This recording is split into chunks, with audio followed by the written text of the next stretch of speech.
एक समय की बात है, जंगल में कालू कौवे की एक छोटी सी चाय की दुकान थी।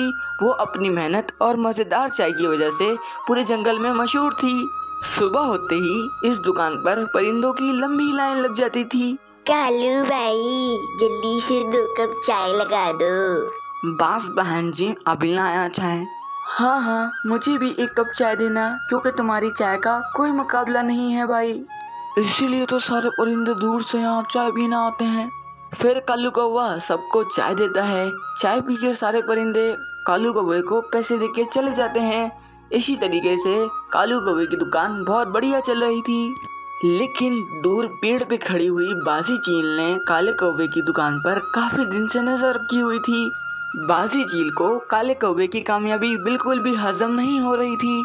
कल तक इसकी इतनी छोटी सी दुकान थी और आज पूरा जंगल इसकी दुकान में चाय पीने आता है। मैं इसकी चाय को मशहूर होने नहीं दूंगी। मैं इसकी दुकान में कीड़े करूंगी, कीड़े। इसी रात जब सारा जंगल गहरी नींद में सो रहा था, तो बाजी चील चुपके से कालू कौवे की दुकान के पास जाती है। वो कालू कौवे की दुकान का दरवाजा खोलती है और चुपके से जाकर कालू कौवे के सामान में एक दवा मिला देती है। अब देखती हूँ कि ये अपनी दुकान कैसे चलाता है।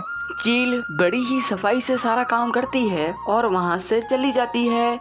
लेकिन उसको ये मालूम नहीं था कि दूर एक पेड़ पे खड़ी हुई सोनू चिड़िया वो सब देख रही थी। अरे, ये बाजी चील यहाँ क्या कर रही थी? मेरा इस वक्त काले कौवे को बताना ठीक नहीं होगा। मैं उससे सुबह बात करूंगी। अगली सुबह हमेशा की तरह कालू कौवा अपनी दुकान पर आया और रोजाना की तरह चाय बनाने लग गया।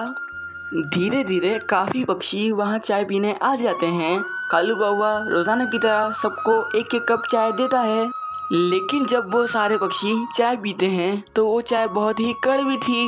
अरे, आज चाय का जायका इतना खराब क्यों है? हाँ हाँ, तुम सही कह रही हो, आज तो चाय बिल्कुल ही खराब है। आ रहा है, ये कैसे होता है? मैंने तो रोज वाला ही सामान इस्तेमाल किया है, फिर चाय खराब कैसे हो सकती है? अभी उन लोगों की बहस चल ही रही थी कि इतने में वहाँ सोनू चिड़िया आ जाती है। कालू भाई, तुम परेशान मत हो, मुझे पता है ये किसने किया है। किसने किया है ये सब? मुझे बताओ, किसने किया है ये? मैंने कल रात तुम्हारी दुकान पर बाजी चील को आते हुए देखा था। उसने तुम्हारे सामान में कुछ दवा मिलाई थी। क्या ये सब बाजी चील ने किए हैं? तुम लोग इधर ही रुको, मैं इसे अभी सबक सिखाकर आता हूँ। नहीं कालू भाई, हमारे पास इस चीज का कोई सबूत नहीं है। चील हमसे झूठ भी तो बोल सकती है।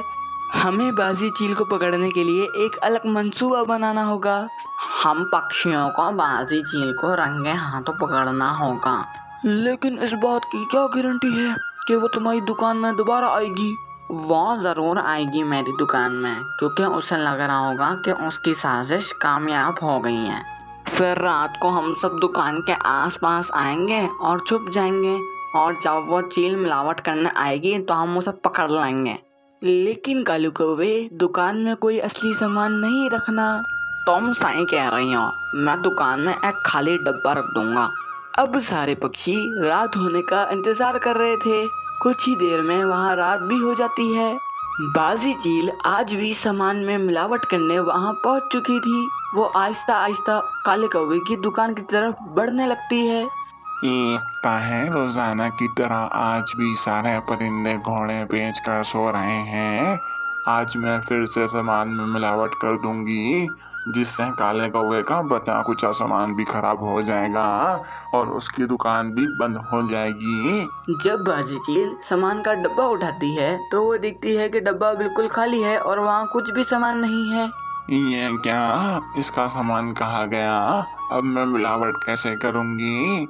इतने में ही कालू कौवा और सारे पक्षी फटाफट से अंदर आ जाते हैं। हम बताते हैं तेरे को मिलावट कैसे करते हैं सामान में। फिर कालू कौवा और सारे पक्षी बाजी चील को एक कुर्सी से बांध देते हैं। अब बता बाजी चील, मैं तेरे साथ क्या करूं? तुझे डंडे मारूं या तुझे थप्पड़ मारूं? हम सब ने तुम्हारी सारी हरकत अपने आंखों से देख ली है। अब तुम यहाँ से बच के नहीं जा सकती। मैं तो कहता हूँ इसको 1-2 डंडे मार ही देते हैं, ताकि इसकी अकल ठिकाने आ जाए। नहीं नहीं, डंडे से बहुत ज्यादा चोट लगती है, मुझे छोड़ दो, मुझे जाने दो, मैं आइंदा कभी ऐसा नहीं करूंगी ना। तो फिर तुम्हें सबके सामने अपनी गलती माननी होगी और सबसे माफी मांगोगी तुम। अब बासी चील के पास छुपाने के लिए कुछ भी नहीं था, इसीलिए वो डंडे खाने के डर से माफी मांग लेती है। हाँ, मैंने ही तुम्हारे सामान में मिलावट की थी, मुझे तुम्हारी चाय से जलन होती थी, इसीलिए मैंने तुम्हारी दुकान बंद करने का फैसला किया था। लेकिन अब मेरी अकल ठिकाने आ गई है, अब मैं आइंदा से ऐसा नहीं करूंगी, अगर करूं तो तुम लोग मुझे मार लेना।